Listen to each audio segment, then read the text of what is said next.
사람이 두 번 살 수 있다네요. 어떻게 두 번 사는가 하면 자신의 생명이 한 번뿐이라는 것을 깨닫는 순간부터 두 번째 삶이 시작이 된대요.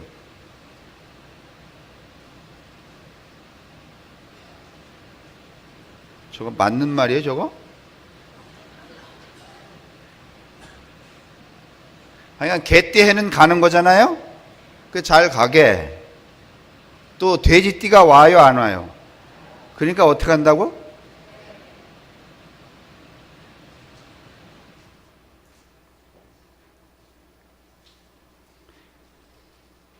사람은 두 번 살 수 있는데 어떻게 두 번 사는가 하면 자신의 생이 한 번뿐인 것을 깨닫는 순간부터 두 번째 삶이 시작이 된다. 제가 왜 오늘 이 말씀을 드리는가 하면 오늘이 마지막 주일이니까 또 새해가 되는구나 이렇게 할 때 우리가 그냥 당연히 새해가 다시 말하면 생이 그냥 쭉 이어지는 것 같지만은 그렇지 않다는 거죠.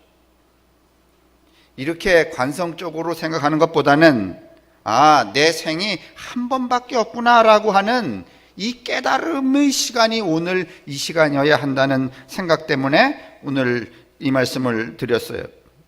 이 말은 제 말이 아니고 공자가 하셨다는 말인데, 공자라는 말을 쓰지 않은 것은 또 설교 시간에 공자 시작하니까 좀 여러분이 거북스러울까 봐 그 말씀 안 드렸죠. 지난 시간에 제가 2장 14절에 이 누가복음 본문 말씀드리면서 이 성탄이라고 하는 것, 하늘의 영광 땅에는 평화라고 하는 이 말이 그냥 두루뭉실이 아무데나 쓸 수 있는 그런 말이 아니었다는 것을 말씀을 드렸어요. 적어도 첫 번째 크리스마스 때는. 왜냐하면 서기전 64년에 이스라엘은 로마의 지배를 받기 시작을 했어요. 헤로드 왕 이후로 수없이 많은 왕들이 이스라엘 백성들을 얼마나 많이 죽였는가 하면 예수님이 탄생할 그 무렵까지 약 20만 명을 죽였어요. 매일 죽어요. 젊은이는 늘 죽어요. 그때 여러분 예수님이 태어나면서 아이고 로마 너희들 이스라엘 백성을 죽인 너희들도 평화, 그 다음에 그 무자비하게 말이지 사륙을 당한 이스라엘도 평화 이렇게 말했을 리가 없다는 거죠. 그래서 제가 세번역 성서를 말씀을 드리면서 평화는 누구에게 평화한가 하면 하나님이 좋아하는 사람들에게 평화다 이렇게 말했어요. 당시에 하나님이 좋아하는 사람들은 어떤 사람들이었을까요? 남의 것을 빼앗는 사람들, 폭력을 행사하는 사람들, 갑질하는 사람들, 생명을 침탈하는 그런 어떤 팍스 로마나 로마의 권력을 여러분 예수가 좋아했을 리 없어요. 예수는 늘 그들을 향하여서 소리 질렀어요. 이 독사의 새끼들아, 인간도 아니라고. 그러면 당시에 예수님이 좋아했던 사람들은 누구였나요? 여러분이 다 잘 아세요. 그들에게 평화였다는 거예요. 그러면 제가 오늘 설교를 이제 30분 안에 식당에 말했어요. 오늘 설교 굉장히 짧다 말이지. 오늘 이 본문의 앞에 있는 이야기들 무슨 동정녀, 여러분 성서에는 동정녀 얘기 안 나옵니다. 근데 왜 여러분 오늘날은 이 성탄절을 할 때마다 말이지 동정녀 이야기를 꼭 넣는 것일까요? 시간이 많이 지난 다음에 교회가 처음에 그 기독교인들, 처음 교회의 교인들이 가졌던 그 오랫동안의 아픔들을 다 잃어버리고 현재적으로 해석을 했기 때문에 교리화되어서 동정녀 이야기를 했죠. 여러분 이 복음서에서 가장 먼저 쓰여진 책이 마가복음이잖아요. 마가복음에 동정녀 얘기 나옵니까? 안 나옵니다. 맨 처음에 쓴 책 나오지 않습니다. 요한복음에 아예 없습니다. 그리고 누가복음과 마태복음에 나오지만은 지난 시간에 말씀드렸듯이 누가복음에 나오는 예수의 탄생 이야기는 여러분 목동들이 봤다는 거고, 마태복음에 나오는 예수의 탄생 얘기는 목동이 아니면은 조금은 기득권을 가진 박사들이야. 요즘 같으면 마태복음 분위기 같으면 여러분하고 저는 예수님 오시는 거 못 봅니다. 왜냐하면 여기 박사 몇 명 안 계시거든. 그러니까 누가복음과 마태복음의 차이를 보아서라도 여러분하고 저는 여러분 마태복음의 개념으로서의 예수의 탄생이어야 돼? 아니면 누가복음이어야 돼? 누가복음에는 누가 예수를 맞았다고요? 박사들 아니면 목동. 그럼 우리가 여러분하고 내가 동방 박사야? 아니면은 목동이야? 뭐 이 일 저 일해서 말이지 하루하루 벌어먹고 사는 목동 아니요.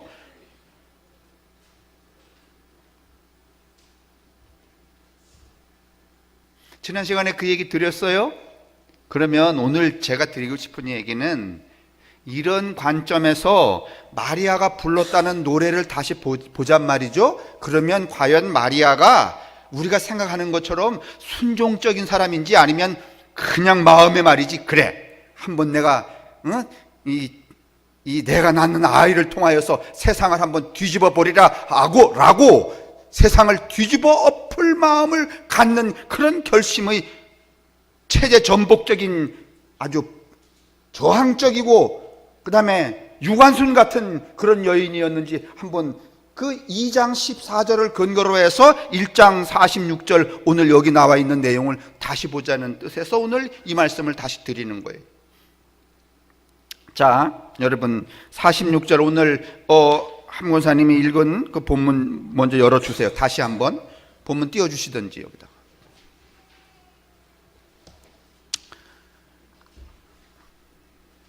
성경책 있으시면 보면 되는데. 그래 저기 나왔으니까. 이게 제가 늘 이게 마땅치 못하게 여기는 게 뭔가 하면은 주보 만들고 저기 띄우는 거야. 저거나 이거나 똑같아요, 안 똑같아요? 네? 아니 우리가 만드는 이 주보하고 저거하고 똑같아요, 안 똑같아요? 똑같아요. 이게 계속 반복하고. 그리고 또 이거를 누가 읽으시는가 하면 또 민 목사님이 또 읽어. 그러니까 같은 거를 몇 번 반복하는 거야? 내 생각 같아서는 이것도 치우고 저것도 치우고 저것만 띄워도 될 것 같거나 이런데 말이지. 저것도 안 하고 주보도 안 하고 그냥 목사님이 말로 하거나.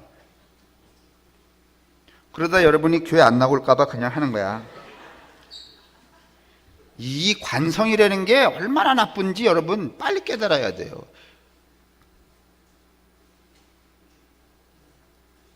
그 명석하고 말이지 그 지혜로우며 뭐 요만한 사소한 일 하나도 말이지 그냥 넘어가지 않으시는 여러분께서 이런 중요한 것은 그냥 꿀떡꿀떡 삼키고 사시네.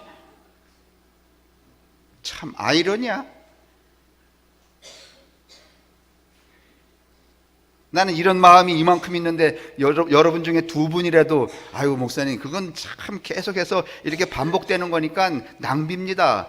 하나는 치웁시다. 그러면 난 얼싸좋다고 치울 텐데 관심이 없으신 거지. 그러니까 생각 안 하고 그냥 사시는 거지. 자기에게 필요한 것만 예민하고 날카로운 거지.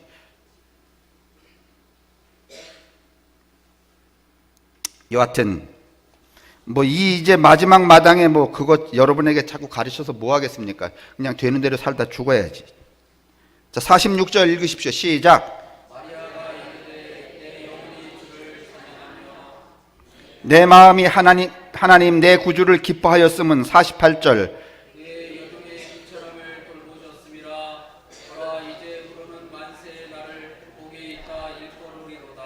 예, 심심하니까 좀 그냥 읽으세요. 그래도 뭐 이렇게 같이 하고 가야 되지 않겠습니까? 그 다음에 49절.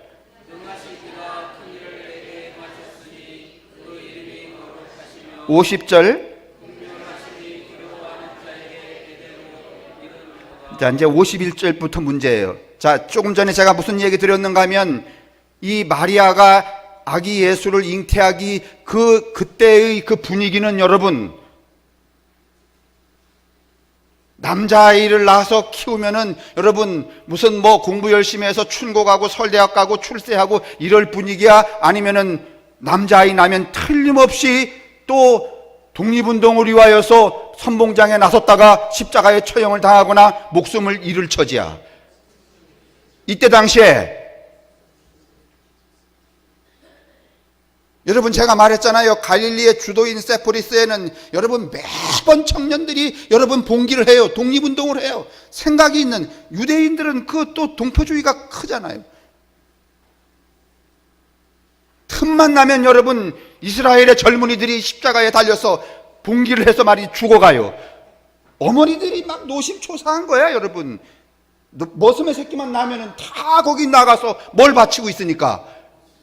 예전에 여러분 민주화 운동할 때 여러분 좀 우리 자식들 서울 저기 대학 보내면은요, 얘들이 공부했어 아니면 가서 나가서 추리탄 맞으면서 데모했어. 그 부모들이 환영했어 아니면 막 걱정했어. 이게 그 정도가 아닙니다. 여러분, BC 64년부터 시작했어요 말이죠. 50년 60년 동안 매일 이런 일이 벌어지면 여자들이 말이지 결혼해서 애 가질 때에 남자아이를 갖고 싶어 아니면 가급적이 남자아이가 아니었으면 좋겠어. 그럼 남자아이를 낳으면 이게 자랑이 되겠어? 걱정이 돼요. 걱정이 되죠? 그렇죠? 근데 여러분, 그런 때에 이 마리아가 여러분 임신을 했다는 거예요. 그리고선 노래를 했는데 뭐라고 노래를 하는가 하면 이렇게 한다는 거예요. 여러분, 모든 부모들이 걱정하고 남자아이가 아니기를 원하고, 만약에 내가 남자아이를 아들을 낳는다고 할지라도 이렇게 저렇게 말이지 십자가에 죽도록 인생을 살지 않았으면 하는 판인데, 오늘 이 여자는요 임신을 턱 해놓고서는 한다는 노래가 주여 영광을 받으십시오. 그리고 내가 애를 낳으면 51절 시작.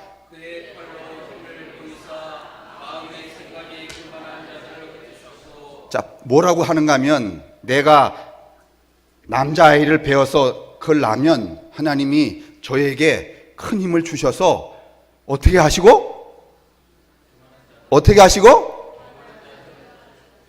아니 그러니까 그냥 숨어서 공부만 열심히 해서 말이지 출세의 길로 가라는 거야? 아니면 또 저렇게 말이지 매번 십자가에 죽어가는 쟤들처럼 말이지 쟤들보다 더 센 힘을 주셔서 더 큰 일을 하도록 내 새끼에게 축복을 해달라는 거야? 그러면 이 마리아가 순종적인 여자야? 아니면은 이 세대 당시 세상에 대하여서 저항하고 그 세상을 뒤집어 엎을 그럴 기도를 품은 여자야?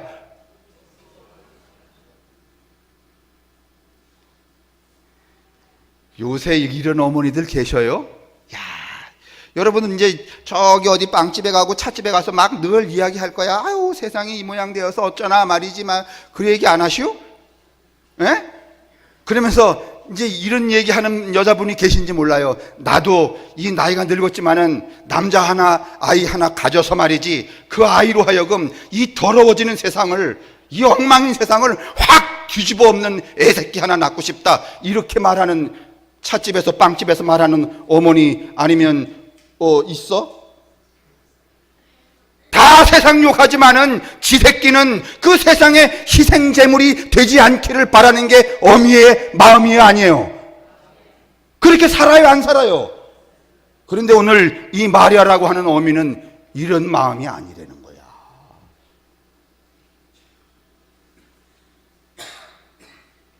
세상이 왜 안 변하는지 아세요? 말은 많아. 이렇게 하면 틀렸는데 이렇게 하면 안 되는데 하는 말은 많지만은 그런 세상을 뒤집어 엎는 애를 낳을 마음이 없기 때문에, 그런 애를 낳지 않기 때문에, 그런 예수가 없기 때문에 세상이 안 달라지는 거예요. 맞아요? 안 맞아요? 아니 세상은 자꾸 달라지는데 그런 애를 내 새끼가 그렇게 되기를 바래 안 바래? 안 바라잖아요.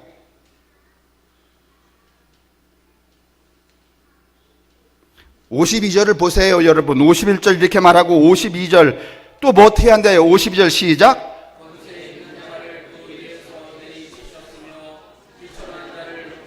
만약에 마리아가 아들 낳아갖고서는 그 아들이 커갖고 말이지 하늘이 주는 큰 힘으로 이렇게 살면은 여러분 오래 살아 아니면 금방 죽어. 금방 죽어. 어떻게 죽어? 십자가에 달려서 거리에서 죽어요. 그런데 내 아들이 말이지 하나님이 특별하게 내게 주셨으니 힘 주셔서 그 아들로 하여금 이렇게 살도록 해 달라는 거야. 그러니까 이를테면 여러분 요즘에 어떤 젊은 부부가 결혼해갖고 태교하는데 태교하는 기도의 내용이 이런 거예요. 뭐 요즘에 젊은 사람들, 아니 여러분도 마찬가지일 거예요. 우리도 다 마찬가지일 거예요. 이 결혼해갖고서는 이렇게 애 갖고서는 말이지 태교할 때 어떤 기도 했었을까요? 예? 기도할 때 첫째는 어떤 아이 낳아주시고, 텔레비에 나오는 어떤 아이, 예? 이쁜 아이 낳아주시고, 뭐 그런 거 아니겠어요? 그리고 키는 얼마에 말이지, 뭐 몸은 어떻고 말이지, 그러고선 뭐 그런 아주 그 가정에서 또는 그 개인에게 유익한, 세상을 뒤집어 엎을 유관순 같은 아이, 무슨 뭐 이런 아이를 낳게 해주세요, 이렇게 기도하는 부모가 어디 있겠어요? 오래 살지 않아도 좋으니까 한 30살까지만 살고 세상을 위하여 십자가에 퍽 죽는 아들 하나 낳게 해주십시오, 이런 부모가 어디 있겠어요? 그런데 누가 오늘 그렇게 기도한다는 거예요? 마리아가. 자, 53절 보세요. 시작.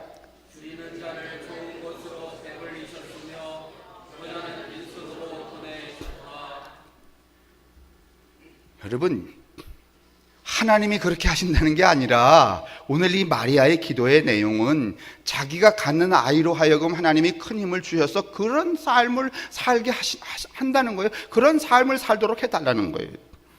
그 종 이스라엘을 도우사 긍휼히 여기시고 기억하시되 우리 조상에게 말씀하신 것과 같이 아브라함과 그 자손에게 영원히 하시리로다. 이게 여러분 마리아의 노래예요. 나는요, 제 생각은요, 세상이 달라지려면, 여러분 세상이 좀 달라져야 될까요? 아니면 이대로 쭉 가면 될까요? 그거 맞아요? 그러면 세상이 달라지려면 세상을 다르게 할 아이를 낳아야 될까요? 안 낳아야 될까요? 그럼 그 아이는 누가 낳아야 될까요? 누가 낳아야 돼요? 그게 여러분 성탄절을 맞아들이는, 성탄절의 마리아의 노래를 외우는, 마리아의 노래를 칭송하는 모든 그리스도인들이 품어야 하는 기도의 내용이에요. 여러분, 이 세상을 전복시키는, 세상을 뒤집어 엎는 그런 사람들이 왜 없겠어요? 많이 있죠. 이제 그 중에 하나가 이제 요즘에 이제 문화적인 이야기인데, 혹시 저 삼천동에 MBC 그 방송국 찻집에 가보신 분 누가 있으세요? MBC 방송국 가면 찻집 하나 있잖아요. 그게 알뮤트 1917이라는 거예요. 그 집에 가서 차 마시면 여러분 무슨 이렇게 뭐 초콜릿 같은 거 주는데, 초콜릿이 어디에 담아 나와요?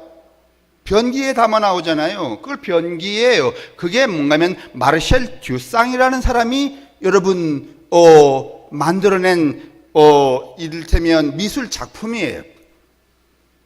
미술이라고 하는 것은 맨날 이렇게 무슨 추상화, 무슨 낭만주의, 무슨 이렇게 정물 이런 것만 그리다가, 이 듀상이라는 사람이 이 듀상을 후대에는 뭐라고 말하는가 하면 전복주의자라고 그렇게 말하네. 뒤집어 엎는 사람이라고 말해요.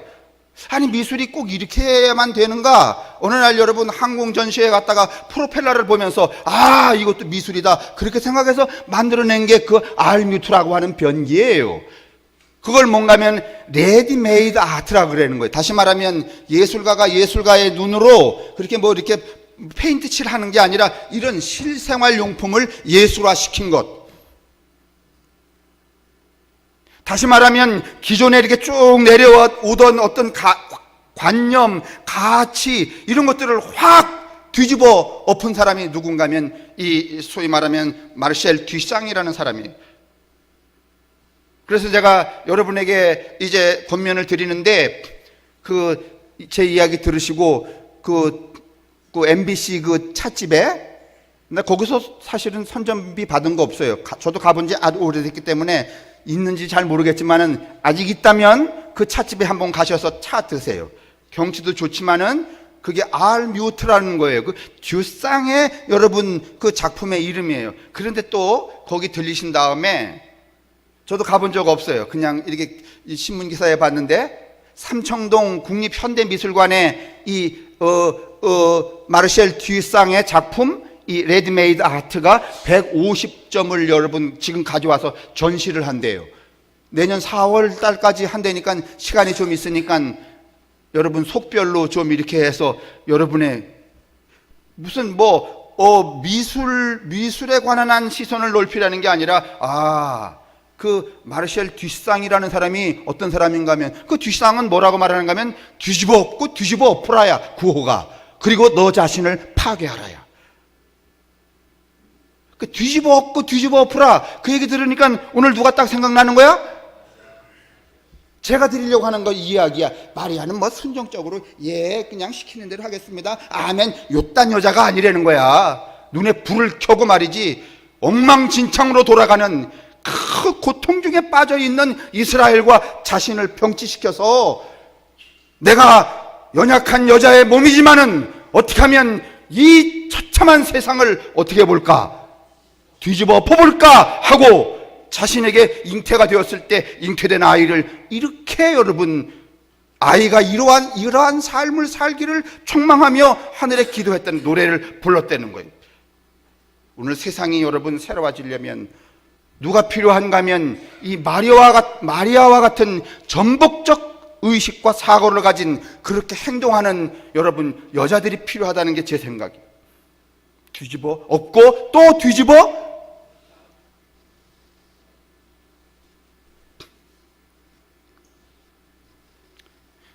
엎으려면 뭘 내놓고 살아야 되는가 하면 뭘 내놓고 살아야 돼요?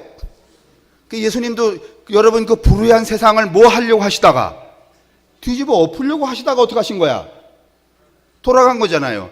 그러면 성탄절을 지내는 여러분과 저도 결심이 뭐 해야 되는가 하면 나도 미력하지만은 내 한 생을 통하여서 세상을 어떻게 하겠다? 뒤집어 엎겠다. 이런 마음들을 갖는 것이 뭔가 하면 성탄절의 바른 자세라는 거죠. 근데 오늘 대한민국에 있는 교인들이 성탄절을 지내면서 내가 정말 그런 예수를 믿고 있으니까 그 예수를 따라서 나도 한번 세상을 뒤집어 엎어봐야지 이런 결심을 할까요? 아니면은 다른 사람들은 다 성탄절에 놀러 가지만 난 예배를 보니까 그 사람들 다 제하고 나한테 특별히 더 어떻게? 이렇게 하니까 여러분 세상이 달라져 안 달라져? 안 달라지는 거잖아요. 이 이야기 드리려고. 마리아는 그렇게 순종적인 사람이 아니었고 세상을 어떻게 하는 여자였다? 어떻게 하는 여자였다? 뒤집어 엎는 여자였다. 그게 무엇인가 하면 여러분과 제가 지난 주일에 지낸 성탄절의 진정한 의미입니다. 이 역량이 큰 사람은 크게 세상을 뒤집어 엎는 거고 역량이 작은 사람은 작게 그 뒷상 같은 사람은 뒷상이 훗날 뭐라고 말하는가 하면 100년 미술사를 뒤집어 엎은 사람이 뒷상이라고 그렇게 말해요. 그래서 제가 오늘 주보에다가 그 뒷상 전시회를 갈 그 모집단을 뭘까 말까 그러다가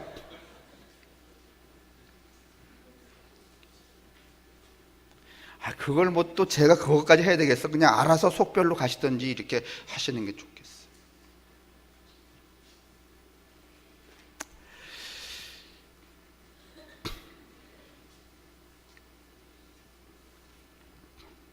또 오늘 우리가 이 시대에 저항해야 될 것들은 또 어떤 것들이 있는가 하면 지난 시간에도 말씀을 드렸지만은 당시에는 팍스 로마나 로마의 평화와 로마의 권력이었지만은 지금은 자본의 권력이 굉장히 우리 인간들을 피폐하고 있는 거잖아요. 이것에 대한 저항도 오늘 우리에게 필요한 것이죠.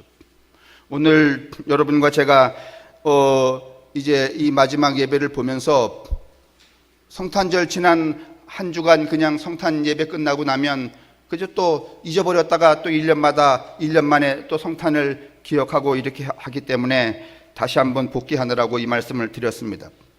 부디 마음속에 오늘 이 처참한 시대의 한복판에 잉태하고 또 아들을 낳을 그 어미의 심정이 무엇이었는가를 여러분이 읽으시고 그 아들이 어떻게 살기를 바랬는가를 또 여러분들이 또 확장을 시키셔서 우리가 지금 비록 다시 잉태하고 아이를 낳을 수는 없지만은 오늘 우리에게 주어진 우리의 생을 통하여서 어떻게 우리의 이 삶의 저변에 깔려 있는 이 생명이 아닌 것들을 뒤집어 엎어서 생명으로 바꾸어 갈까, 다시 말하면 평화를 이루어낼까 하는 그런 숙제가 우리 마음속에 씨앗처럼 뿌려지고 그것을 조금씩이라도 실행할 그런 용기와 결단, 그리고 또 힘이 하늘로부터 주어질 때 그렇게 여러분 두 번째 삶을 복되게 살 수 있게 되기를 주님의 이름으로 축원합니다.